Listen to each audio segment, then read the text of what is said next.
Welcome back to Big Bark Sports. This week we took the show on the road.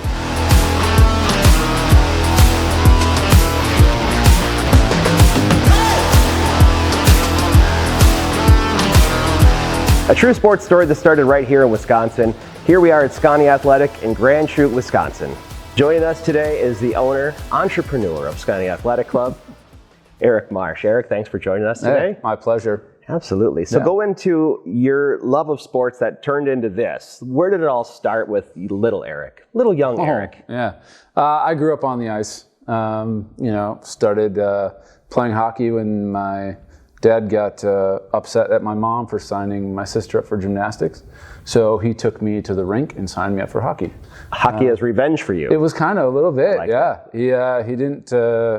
We didn't grow up. He didn't grow up on the ice. Didn't do anything with hockey or anything like that. But that was at 5 years old, and been on the ice ever since. And then picked up lacrosse later on, in life, and actually played that collegiately, and came back here and started a lot of youth programs and travel club programs, and been involved in both coaching that and coaching hockey ever since. Which is fantastic. So where did you play collegiately, by the way? Stevens Point. Oh, perfect. Yeah. I think I do that. Why didn't I know knew that? I knew that. I knew that. You didn't have to put that in there. Okay, I pay attention. No, good pointers. Hey.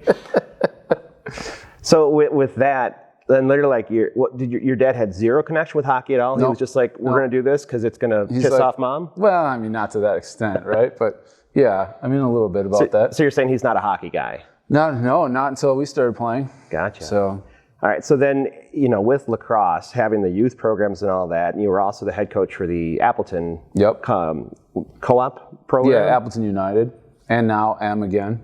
You are again? After a 2-year retirement.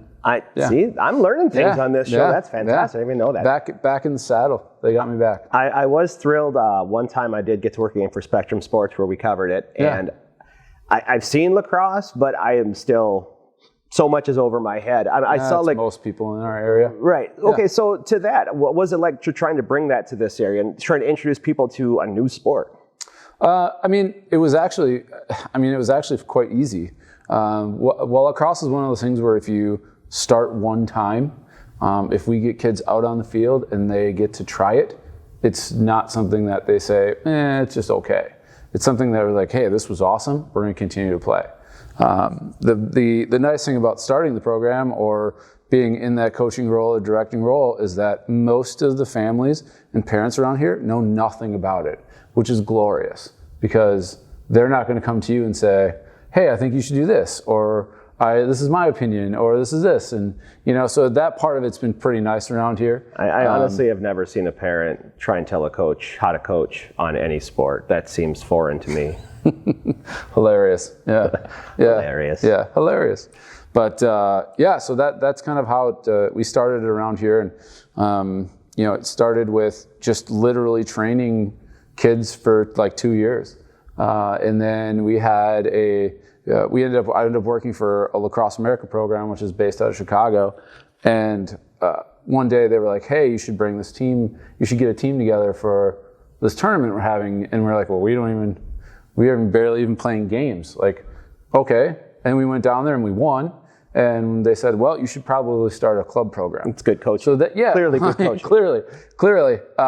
Myself and Chris Green, who is, kind of my mentor as a coach as well. We took them down there and we ended up doing that. And we were like, all right, well, I guess we're going to start. So that's what sparked Team Wisconsin, which is a big club program in Northeast Wisconsin here. And, we've been running that. This is our 12th year running Team Wisconsin. And, we're up to like 9 teams in that program that we carry around in the summer and, 25 coaches on staff. And it's fantastic. And that's all for boys and girls? Yeah, well, that's combined now. We started a girls program last year with 2 teams, a U14 team and a high school program, to travel around and do those same tournaments. And we're hoping to get at least 2 or 3 this summer.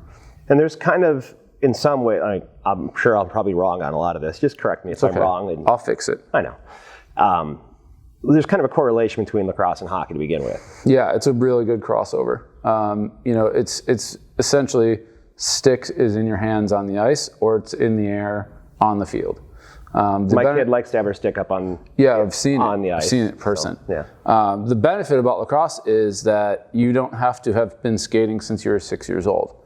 So we've got kids that, I've had kids even in high school that have come out their senior year, start all games at the varsity program, and then go on to play collegiately in college for lacrosse, having never played before high school. So it's about being an athlete. It's about, everyone's been running since they're, a year or 2 years old. I mean, I know you were like 5 before you started to run. Okay, which I clearly do. I mean, 5 roughly miles a day is what you meant. Every day. Yeah, that's what I meant. That's what I meant. But no, it's a lot easier to teach a kid to play lacrosse than it is to teach someone to play hockey, because everyone's been running for a long time. We just teach them the actual game and the ins and outs of the game. So it's a good crossover though, because it's stick on the ice or stick in the air. The concept is pretty the same. You're scoring goals with a team, trying to shoot it past a goalie. You're just playing with more players on the field than you would be on the ice. But we have a lot of kids that cross over and do both. So if there was my kids included. If there was a family that was like, hey, I want to get into something like this, how would they get a hold of you for that program? I mean, obviously, easiest way is probably to stop in here. But we also have a website, SconnieLacrosse.com, and that we also do clinics and skills training and things like that all throughout our area as well. So if you even just want to come try it out, you can probably find a training or a try for free day, either on our Facebook page or on Instagram or on our website, and that's something that we can easily take care of. But literally, even if you reach out to any local program, just in our vicinity, as Neenah has a youth program, Appleton has a youth program, Kimberly has a youth program.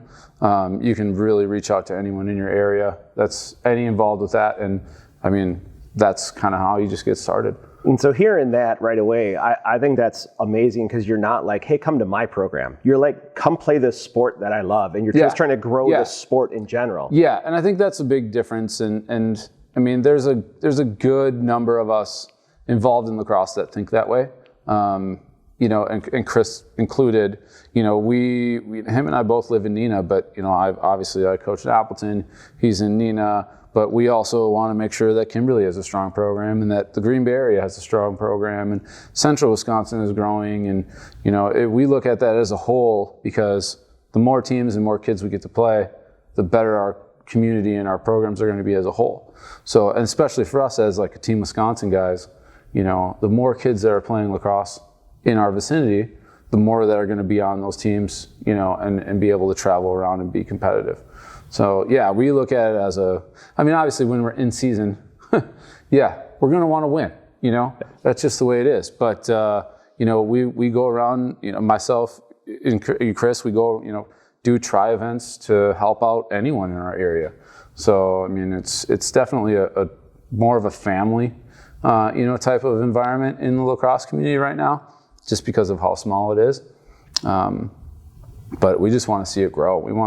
We have a strict no watching policy. So if a friend comes along and, to a practice and he's sitting there watching his buddy, well, that kid's probably going to be on the field in the next 5 or 15 minutes. So nice. We're going to scrounge up some gear. We're going to get him on the field. And we're going to get him playing lacrosse. So, okay, now talking about that, a place to get gear, you found one right here. So this place used to be a gym. It was literally a gymnasium, a basketball gym, and you saw an opportunity and took great advantage of it. It was more of a need than an opportunity. It was kind of, I was getting tired of, well, not tired, but like it was getting exhausting. People saying, "Hey, that's the same thing as tired," but that's cool. No, it's a different description. I got you. Of people coming and saying, "Hey, where do we get gear? What should we get? What size should we get?" And I think with the amount of kids that we've got playing, there was just a lot of that. Well, and then I'd go out and do the research and send links to everyone of where they can get online, because you can't get it anywhere really in person around here. The few big box stores have a little bit, but there's just no knowledge, and lacrosse is pretty specific knowledge. It's not like, hey, there's a basketball, here you go, go play basketball. So it's a little bit different on that realm. So there's only basically one other lacrosse specific store, and that's down in the Milwaukee area. So for us to be able to grow even further, it just made sense. And So we took a leap with it. And, on that note too, is you can't, with online, with Amazon, with big box stores, whatever else, you can't survive just on one sport either. So, what other sport do I know? Well, it's hockey. Well, and hockey is growing in this state. Oh, it's still growing. And in this area specific with, Champion Center just down the road from here, it's real close. So if you're in Champion Center and you need something done, this is a place to come to. And not only that, but you have all this stuff here, you have stuff, and there's a place here if you want to try out, sticks. Both hockey and lacrosse. You can feel free to shoot pucks or shoot balls and actually get a feel of what you're doing. And honestly, like the way that sticks work in lacrosse too is, there's different ways to make those pockets, and I want to make sure that before a kid leaves or before a kid picks out a stick, that it's going to fit kind of what he's doing. So if we string a stick or he takes one off the shelf and he goes to shoot it and there's something off with it, that's something that we can make sure that gets done properly before they get on the field. And what's really nice too is you got the speedometer back here, right? And it was such an ego boost for me to see, and I've never shot a lacrosse before, and I'm sitting there, I'm like, holy crap, that was awesome. And you're like, it's on kilometers. I'm like, oh.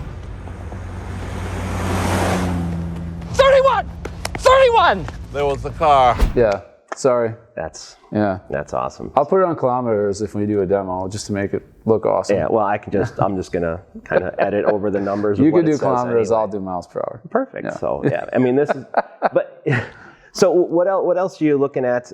With this, is there any kind of further, or is this what you really in the near future, obviously this is making this well-oiled, running, make money, that kind of thing, make it a living. But who knows after this? I'm not opposed to venturing into other areas, but that is probably years down the road. So, but I don't know. Who knows with the way we're doing apparel, and everything like that. So we do all custom apparel here too. Embroidery, screen printing, direct to garment was a new thing for us too, where we can take basically any design and put it on one shirt, no matter the colors. Yeah, and you just got a new screen printer. And that's what that is, direct to garment. So we literally have any ways to do any sort of garments here, jerseys, uniforms, corporate wear, everything. But that fits into a little bit of my art and design background and color theory background, things like that. So yeah, it was another kind of easy fit for me. Yeah, well, I think you're a great fit for this area. Yeah, I hope so. Yeah, I think so. Thank you much for joining us today. It was fantastic. Yeah. Thank you for joining us. We'll catch you next time.